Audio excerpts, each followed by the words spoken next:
Glow of physics में आप सबका स्वागत है प्यारे बच्चों। आज का जो हमारा टॉपिक है वो है प्रत्यावर्ती धारा परिपथों में वोल्टेज तथा धारा के बीच कलांतर। प्यारे बच्चों, इससे पहले वाली वीडियो में जो है बच्चों मैंने आपको कलांतर के बारे में बताया, फेज डिफरेंस के बारे में या फेज के बारे में बताया बच्चों।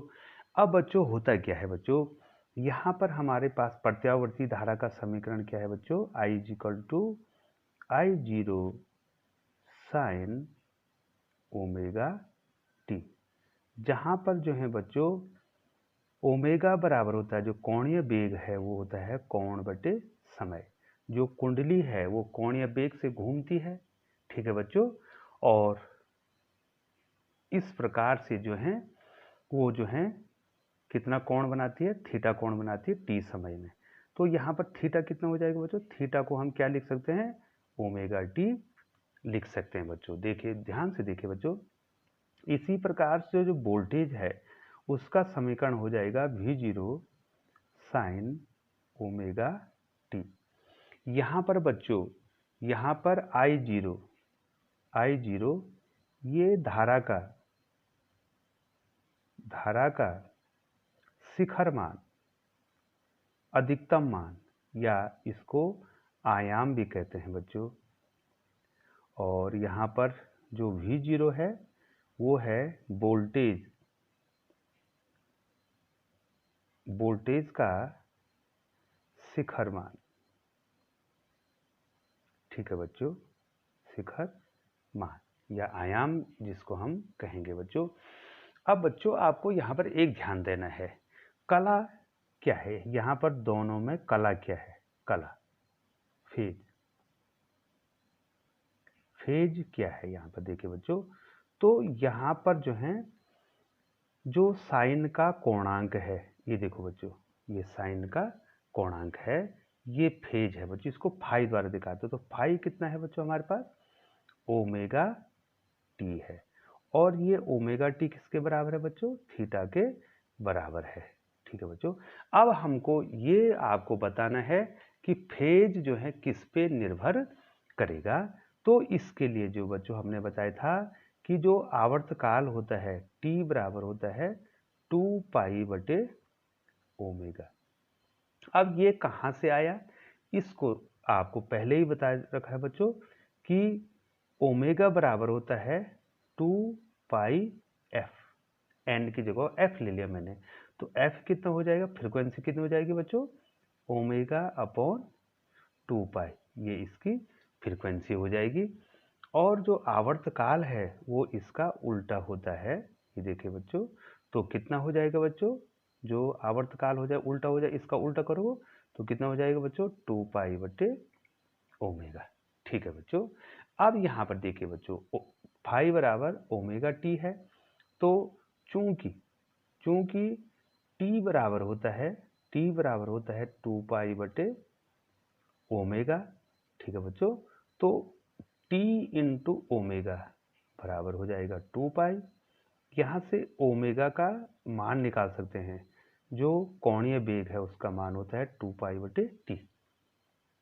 अब हम कहाँ पर रख देंगे बच्चों, फाई बराबर कितना है, ओमेगा की जगह 2 पाई टी इंटू टी। तो इसका मतलब है जो कला है या जो फेज है उसको हम टाइम पीरियड के रूप में लिख सकते हैं बच्चों। अब देखिए बच्चों, हमने जो है एक यहाँ पर परिपथ बताना है आपको। इधर देखिए, ध्यान से देखिए बच्चों, ये देखिए इधर को मैंने टाइम को डिनोट कर रखा है, ठीक है। अब मान लीजिए मैं यहाँ पर प्रत्यावर्ती धारा को ले लेता हूँ, ठीक है। ये देखो जी साम्य स्थिति है, एक दोलन को मैं दिखाता हूँ, ये हो गया एक दोलन। अब समय के अनुसार ये समय है, तो क्या होगा, यहाँ तक ये है आपका एक दोलन, और एक दोलन का समय, एक दोलन का जो समय है उसी को कहते हैं आवर्तकाल। मतलब यहाँ से यहाँ तक जो है क्या हो रहा है, कितना समय ले रहा है, टी। अब हम क्या कर देंगे, इसको 4 भागों में विभक्त कर देंगे। तो यहाँ पर कितना समय लेगा बच्चों, t/4। जो टाइम होगा आपका वो t/4 होगा। यहाँ पर टाइम कितना हो जाएगा बच्चों, यहाँ पर टाइम हो जाएगा आवर्तकाल का आधा। और यहाँ पर जो है कितना हो जाएगा बच्चों, टाइम कितना हो जाएगा, 3/4 आवर्तकाल का 3/4। ये देखो बच्चों ये t, और यहाँ पर ये t किसके बराबर हो जाएगा, t के बराबर हो जाएगा। तो यहाँ पर हमको इससे हमको क्या मिल जाएगी, कला मिल जाएगी बच्चों। अब देखिए मैं थोड़ा सा इस फॉर्मूले में यहाँ पर वैल्यू रखता हूँ। t बराबर मान लीजिए t/4 है, t बराबर कितना है, t/4 है। अर्थात जिस समय में जो है कण जो है आवर्तकाल का चौथाई समय लेता है दोलन करने में, तो बच्चों फेज कितना हो जाएगा, फेज कितना हो जाएगा बच्चों बोलो। ये देखिए बच्चों ये है, तो कितना हो जाएगा बच्चों, एंगल के रूप में आ जाएगा 2π/t यहाँ पर है, इंटू कितना हो जाएगा, t/4 हो जाएगा। t से t कैंसिल हो जाएगा, 2 से 4 कैंसिल हो जाएगा, तो कितना π/2 आ गया बच्चों, फाई बराबर π/2 आ गया, दैट इज 90 डिग्री। इसका मतलब है कि आवर्तकाल के चौथाई समय में जो फेज है, कला है, उसकी गति और स्थिति बताता है बच्चों। मैंने कल बताया था आपको, सेपरेट बताया था। तो यहाँ पर कितना आ गया, t/2 पर कितना आ गया, फेज 90 डिग्री आ गया बच्चों। तो बताने का मतलब ये है बच्चों, फेज जो है आवर्तकाल पर निर्भर कर रहा है। अब दूसरा, थोड़ा सा दूसरी कंडीशन पहले बताई थी मंजू, अगर समय जो है क्या है, आवर्तकाल का आधा है, ठीक है बच्चों, तो फेज कितना हो जाएगा बच्चों, बताओ कितना हो जाएगा बच्चों, 2π, ये देखो बच्चों ये फॉर्मूला 2π/t इंटू टी की जगह पर रखेंगे, क्या रखेंगे बच्चों, t/2 रखेंगे। 2 से 2 कैंसिल हो जाएगा, t से t कैंसिल हो जाएगा। ये देखिए देखिए देखिए बच्चों, तो फाई कितना हो जाएगा बच्चों, फाई हो जाएगा पाई, पाई माने 180 डिग्री, ठीक है। ये देखो बच्चों यहाँ पर थीटा कितना हो रहा है, ये देखो मैं अगर लिखूँ, यहाँ पर लिखो बच्चों, यहाँ पर लिखूँ, यहाँ पर थीटा 90 डिग्री हो रहा फेज, यहाँ पर थीटा कितना हो जा रहा है बच्चों, 180 डिग्री हो जा रहा है। इसी प्रकार से बच्चों इस बिंदु पर जो फेज है, चलो बच्चों इसको फाई लिखना था, मैं थीटा लिखा है, ये हो जाएगा बच्चों आपको 270 डिग्री। और इस पर फेज कितना हो जाएगा, बच्चों 360 डिग्री, ठीक है बच्चों। तो बच्चों जो है अब जो है आप फेज के बारे में जान चुके हैं बच्चों कि फेज क्या होता है, कला क्या होती है बच्चों।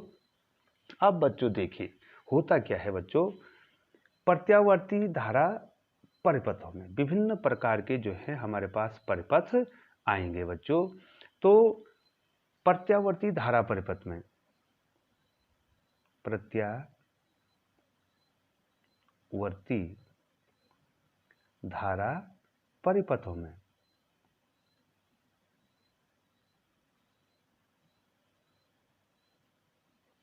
अब प्रत्यावर्ती धारा परिपथों में होता क्या है, वोल्टेज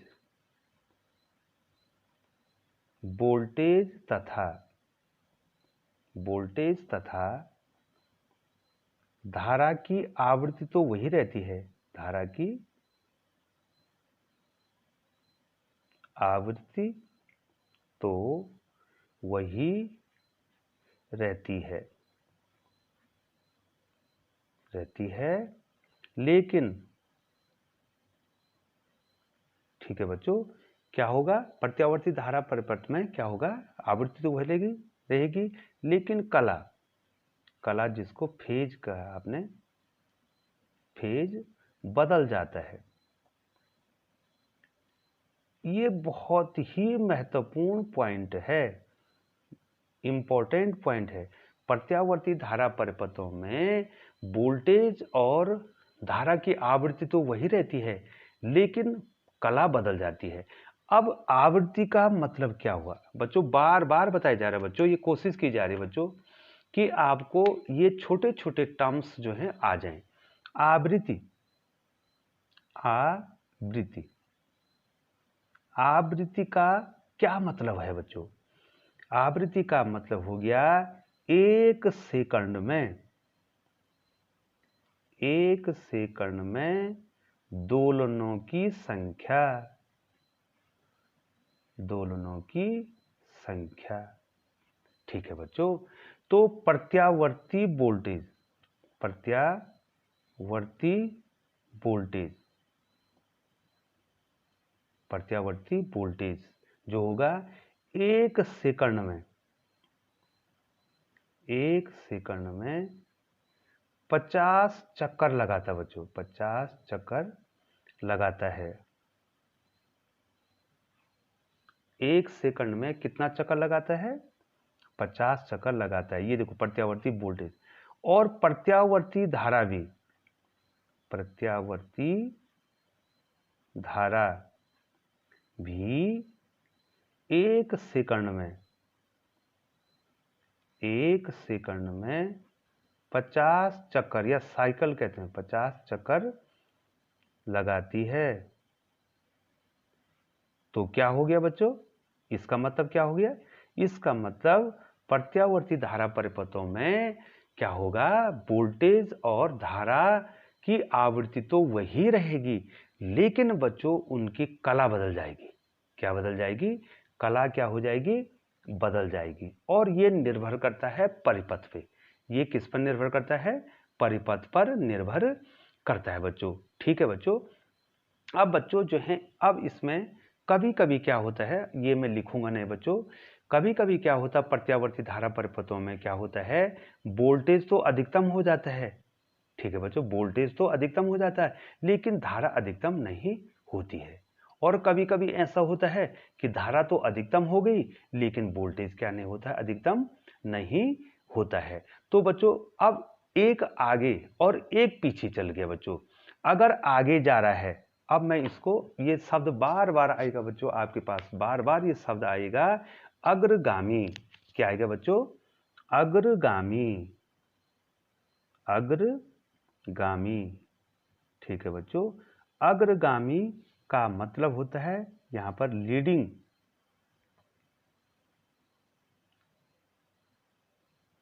अग्रगामी का मतलब आगे, कौन आगे है। ठीक है बच्चों। दूसरा शब्द आता बार बार आता प्रत्यावर्ती धारा परिपथ में, पश्चगामी। पश्चगामी माने पीछे चलने वाला, अग्रगामी माने आगे चलने वाला, पश्चगामी माने पीछे चलने वाला, लैगिंग।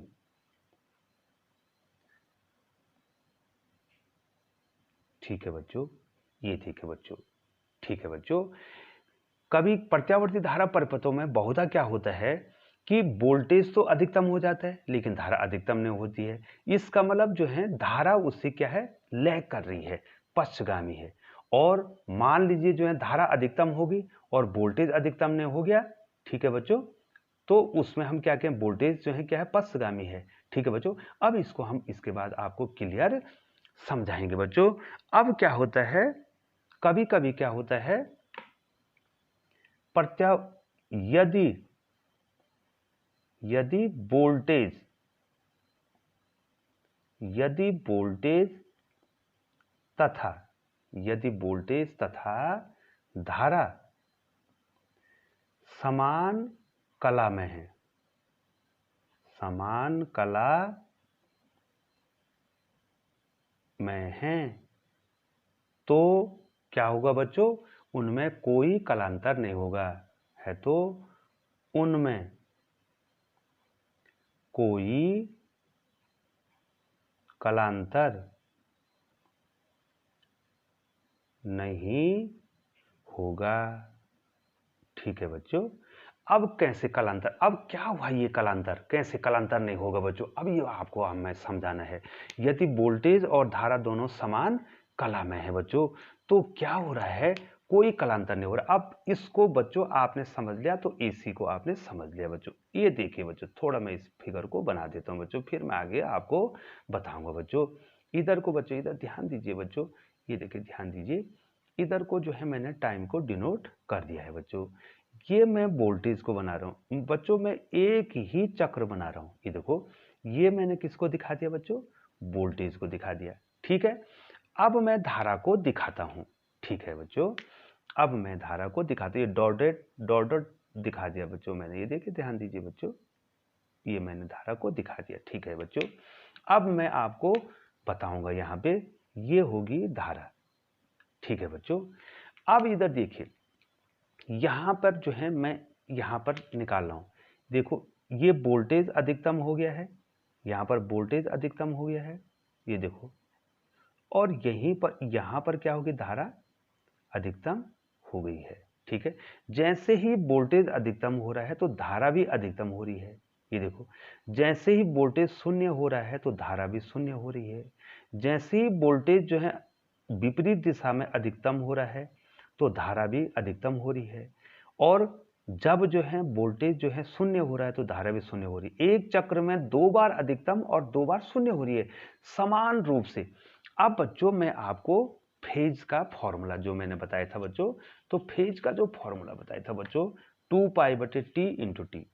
फेज का फॉर्मूला है फाई बराबर 2π/t इंटू टी। बच्चों देख रहे हैं ना बच्चों आप, ये देखे बच्चों, ये है ना।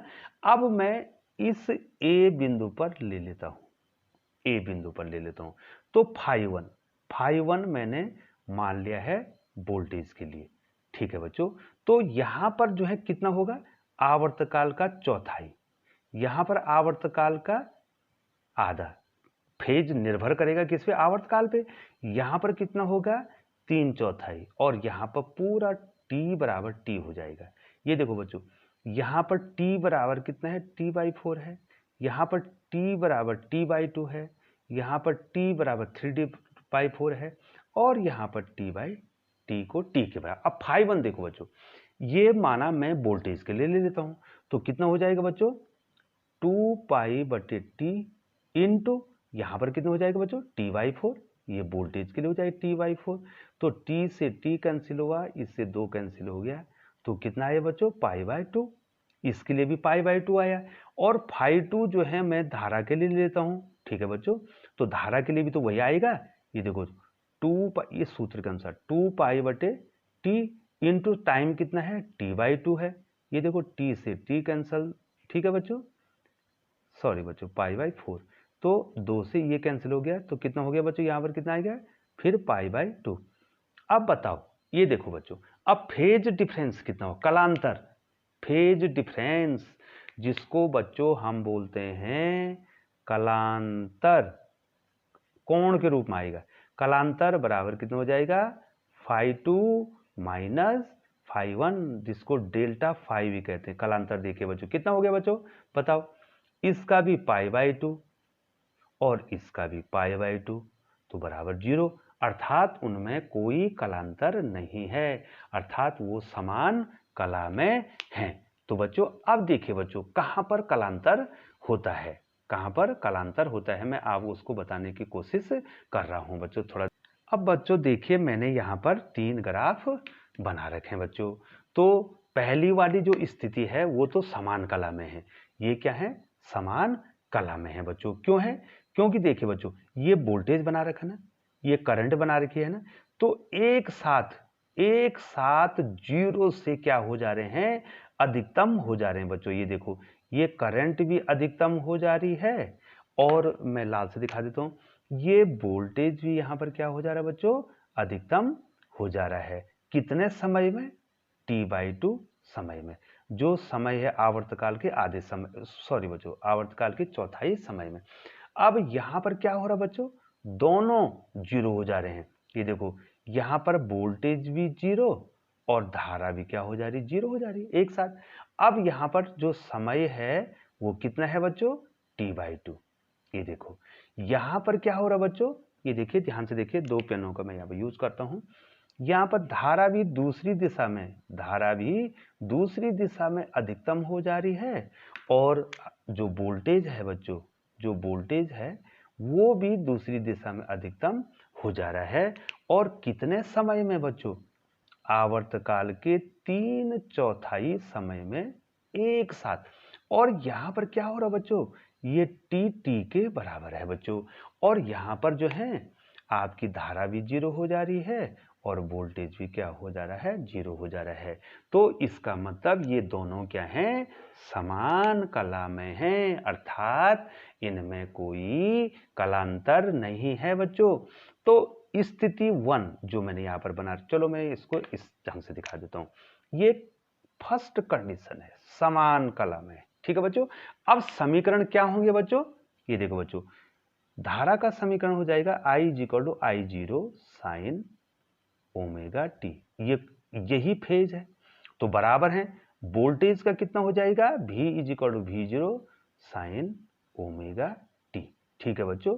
जब समान कला में होंगे तो जो है बच्चों ये कोणांक एक ही होगा, ये φ1 और ये φ2, ठीक है। यहाँ पर φ1 कितना है बच्चों, ओमेगा टी है, और φ2 कितना है बच्चों, ये भी ओमेगा टी है, क्योंकि ये टी तो दोनों के एक है, फ्रीक्वेंसी भी एक है, तो delta phi that is phase difference या कलांतर, तो कितना हो जाएगा बच्चों φ2 माइनस φ1, तो कितना हो जाएगा बच्चों 0, अर्थात ये समान कला में है बच्चों। अब देखिए दूसरी स्थिति को, देखिए बच्चों ये दूसरी स्थिति हमारे पास है। अब इसमें क्या हो रहा है बच्चों, यहां पर क्या हो रहा है, ये देखो बच्चों वोल्टेज, ये वोल्टेज है और ये क्या है करंट है, ठीक है बच्चों। तो करंट पहले ही आगे, ये देखो बच्चों ये शून्य से शुरू हो रहा है, तो ये पहले ही क्या है आगे है, ये देखो, इसका मतलब ये इससे आगे होने का मतलब है इनमें कलांतर हो गया। अब देखो बच्चों ये वोल्टेज है, ये वोल्टेज का समीकरण इस प्रकार से चल रहा है। अब धारा देखिए बच्चों, धारा देखिए, धारा इससे क्या जा रही है, आगे जा रही है बच्चों, क्योंकि यहाँ पर जो कोण निकाला था वो अलग है और यहाँ पर कोण क्या हो जाएगा, अलग हो जाएगा, धारा आगे जा रही है, तो इसका मतलब होगा कि धारा क्या है, यहाँ पर अग्रगामी है, वोल्टेज से आगे है। दिखाई दे रहा है ना बच्चों, ये वोल्टेज है, ये धारा, वोल्टेज क्या है आगे, धारा क्या है आगे है, और कितने कलांतर, मान लीजिए फाई, आपको एंगल का पता नहीं है बच्चों, तो आप क्या लिख सकते हैं, फाई लिख सकते हैं बच्चों। अब समीकरण कैसे लिखेंगे बच्चों, आगे कौन है, धारा आगे है, तो पहले वोल्टेज का लिख दो बच्चों, वोल्टेज का समीकरण क्या हो जाएगा बच्चों, V = V0 sign omega T, और धारा क्या है बच्चों, धारा इससे आगे I = I0 sign omega T, ये तो फेज है, लेकिन इससे कितने है फाई कलांतर आगे है, ठीक है बच्चों। यहाँ पर धारा क्या है आगे है बच्चों। अब जो है, लेकिन यहाँ पर अगर आगे है या पीछे है, लेकिन यहाँ पर जो है फ्रीक्वेंसी क्या हो जाएगी बच्चों, देखो बच्चों मैंने क्या बताया था बच्चों, फ्रीक्वेंसी का फॉर्मूला क्या बताया था बच्चों, टी का फॉर्मूला 2π/ओमेगा हो गया, ओमेगा/2π, लेकिन फ्रीक्वेंसी 2π/ओमेगा दोनों की सेम रहेगी बच्चों, और वो कितनी होती बच्चों, ये होती है 50 साइकिल प्रति सेकंड।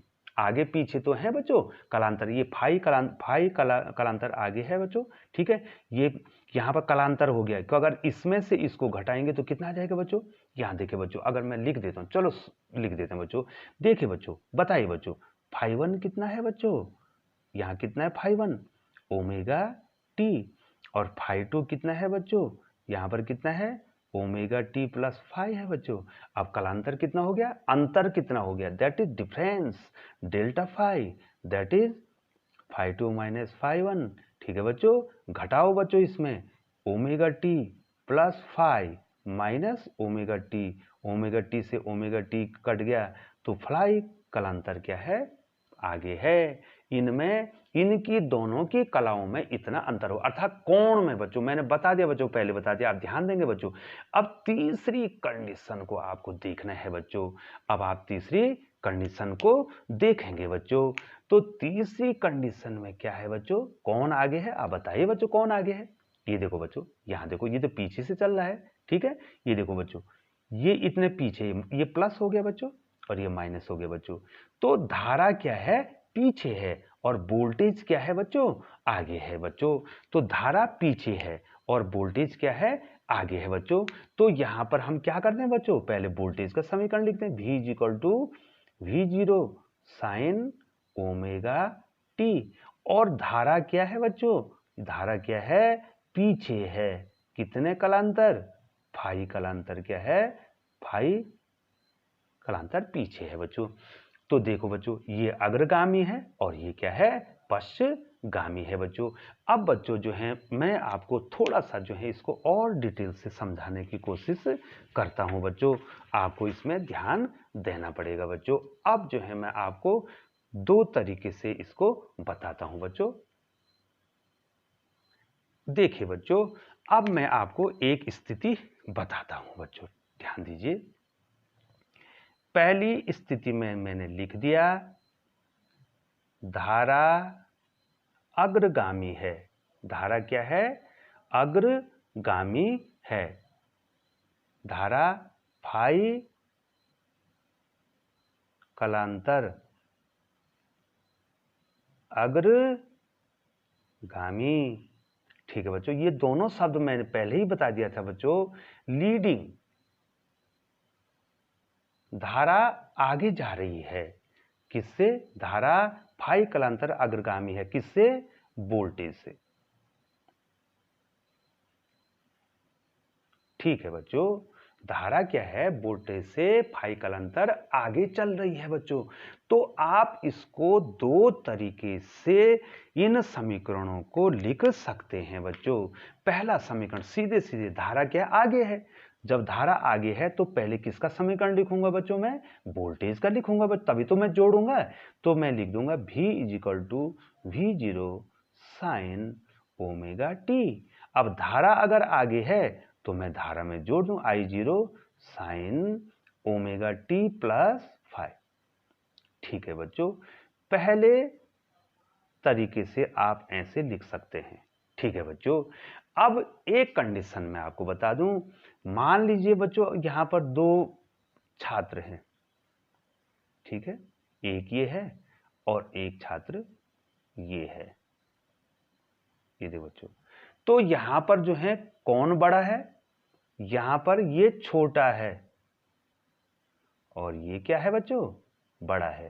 तो आप इसको, ये A है और ये B है। दो तरीके से आप बोल सकते हैं, A B से छोटा है या B A से बड़ा है। ठीक है बच्चों, तो इस समीकरणों को भी हम दो तरीके से लिख सकते हैं। ये देखो, यहां इसने क्या बोल दिया बच्चों? इसने बोल दिया धारा अग्रगामी है। ये क्या बोला बच्चों? धारा अग्रगामी है। धारा अग्रगामी है। ठीक है बच्चों, या क्या बोल सकते हैं बच्चों दूसरे शब्दों में? वोल्टेज पश्चगामी है ना बच्चों? या तो आप इस तरीके से बोलेंगे या तो इस तरीके से। भाई ये ए क्या है? बी से क्या है? छोटा है। या बी क्या है? ए से बड़ा है। बात एक ही तो हुई ना बच्चों। यहां पर क्या लिखा है बच्चों मैंने? पहला समीकरण क्या दिया है मैंने? धारा वोल्टेज से अग्रगामी है। अब हम ये भी तो बोल सकते हैं कि वोल्टेज पश्चगामी है। तो पश्चगामी होगा वोल्टेज, तो उसमें से घटेगा बच्चों। तो पहले मैं धारा का समीकरण लिख दूं, I = I0 sign omega T. ये देखो बच्चों, अब वोल्टेज पश्चगामी है तो उसमें घटा दो, V = V0 sign omega T minus 5। बच्चों ये और ये वही तो बोल रहे हैं। यहां पर भी ये इससे आगे नहीं है। ठीक है, अब दोनों स्थितियों में कलांतर मैं निकालता हूं। ठीक है बच्चों, कलांतर दोनों स्थितियों में लगा दो तो एक आएगा बच्चों कलांतर। ठीक है बच्चों, कलांतर स्थिति 1 के लिए मैं कलांतर निकालता हूं बच्चों। ध्यान से देखिए, स्थिति 1 दिखाई दे रही बच्चों आपको? बोले बच्चों फाई 1 कितना है बच्चों? बताइए, ओमेगा टी। फाई 2 कितना है बच्चों? Omega T plus 5। ये देखो है ना बच्चों? अरे बच्चों है कि नहीं? यहां पर देखिए, ध्यान से देखिए, फाई 1 ओमेगा टी है और फाई 2 कितना है? ओमेगा टी प्लस 5 है। तो कितना कलांतर हो गया बच्चों इसमें? Delta phi = phi 2 minus phi 1। ठीक है बच्चों, इसमें से इसको घटा दो, phi 2 plus omega T plus 5 minus कितना हो जाएगा? Omega T. ये इससे कैंसिल हो जाएगा। तो कितना आए बच्चों कलांतर? कितना आए बच्चों कलांतर? फाई। अब दूसरी स्थिति में भी तो कलांतर फाई आना है। ये देखो बच्चों, ये देखो फाई 1 कितना है बच्चों? फाई 1 बराबर कितना है? Omega T. और फाई 2 कितना है बच्चों? ओमेगा टी माइनस फाइव है। ये देखो बच्चों, ये देखो ध्यान दीजिए, ये ओमेगा टी माइनस फाइव, ये फाइव वन, ये फाइव टू, ये लिख तो दिया बच्चों मैंने। तो डेल्टा फाइव फेज डिफरेंस कालांतर कितना हो जाएगा बच्चों, five two minus five one. तो कितना हो जाएगा बच्चों बताइए, फाइव टू कितना है, omega two minus five plus कितना हो जाएगा, ओमेगा टी। ठीक है बच्चों। अब यहाँ पर बच्चों एक चीज आपको ध्यान देनी है बच्चों, ठीक है, यहाँ पर ये ज्यादा है तो यहाँ पर कितना हो जाएगा, five one minus five two. ठीक है बच्चों, five one minus five two. ठीक है बच्चों, तो यहाँ पर कितना हो जाएगा, फाइव वन कितना है, ओमेगा टी माइनस फाइव। ठीक है बच्चों, अब कितना हो जाएगा बच्चों ये बताइए, ये हो जाएगा omega T minus omega T और माइनस माइनस कितना हो जाएगा, फाइव। ठीक है बच्चों, अब यहाँ पर जो है, या तो बच्चों यहाँ पर इसको फाइव टू लिख दो, इसको फाइव टू लिखो, इसको क्या लिख दो, फाइव वन लिख दो। ठीक है, ये फाइव टू लिख दो और इसको फाइव वन लिख दो। तो ये कट गए हैं बच्चों, कितना आ गया बच्चों, फिर कितना आ गया, फाइव। ठीक है, कितना आ गया बच्चों, फाइव। तो बच्चों आपने समझ लिया बच्चों, देखिए यहाँ पर ध्यान दीजिए, आप क्या कर सकते हैं, धारा फाइव कालांतर अग्रगामी है वोल्टेज से, या वोल्टेज क्या है, पश्चगामी है। ये देखो बच्चों, ये धारा क्या है, धारा आगे है, या वोल्टेज क्या है, पीछे है। तो बच्चों आपको इस प्रकार से इसको समीकरणों को लिखना है बच्चों। प्यारे बच्चों, बहुत बहुत धन्यवाद आपका कि आप हमारे चैनल को देखते हैं बच्चों। बच्चों हमारा पूरा प्रयास रहता है कि बच्चों कि यदि किसी छात्र को जो है कोई दिक्कत होती है अपने विषय में, तो हमारा नैतिक दायित्व है, एक अध्यापक होने के नाते हमारा ये कर्तव्य है कि जो है, जिस विद्यालय में मैं छात्रों को पढ़ाता हूँ, मैं कभी नहीं समझता हूँ कि यही छात्र मेरे विद्यार्थी हैं। मैं तो समझता हूँ जितने भी छात्र जो हैं कक्षा 12 भौतिक विज्ञान को पढ़ते हैं, वो सभी मेरे जो हैं प्यारे छात्र हैं, और मुझे जो है सभी छात्रों को जो है सीमित संसाधनों के द्वारा जो है अपनी जो संक्षिप्त टेक्निक के द्वारा जो है कोशिश करता हूँ बच्चों आपको पढ़ाने का। वो हमारा सतत प्रयास रहता है बच्चों। तो बच्चों हो सकता है, क्योंकि हमारे पास जो है कोई कंप्यूटर नहीं है, लैपटॉप नहीं है, और न तो एनिमेशन है, न तो जो है हम अपनी वीडियो को दोबारा सुनते हैं, ऐसा हो सकता है बच्चों कि बहुत सारी जगहों पर हम गलत हो सकते हैं। क्योंकि कभी कभी क्या होता है कि आदमी लिखना क्या चाहता है और बोल क्या देता है। तो हम आशा करते हैं कि हमारे प्यारे छात्र जो हैं इस बात को इग्नोर करेंगे, और यदि जो है कहीं पर बहुत बड़ी गलती हो जाती है तो आपका नैतिक दायित्व बनता है कि आप हमको कमेंट सेक्शन में लिखें कि सर यहाँ पर गलती होगी। हम सहज स्वीकार करेंगे उस बात को और उसको जो है सुधारने की कोशिश करेंगे। तो बहुत बहुत धन्यवाद बच्चों।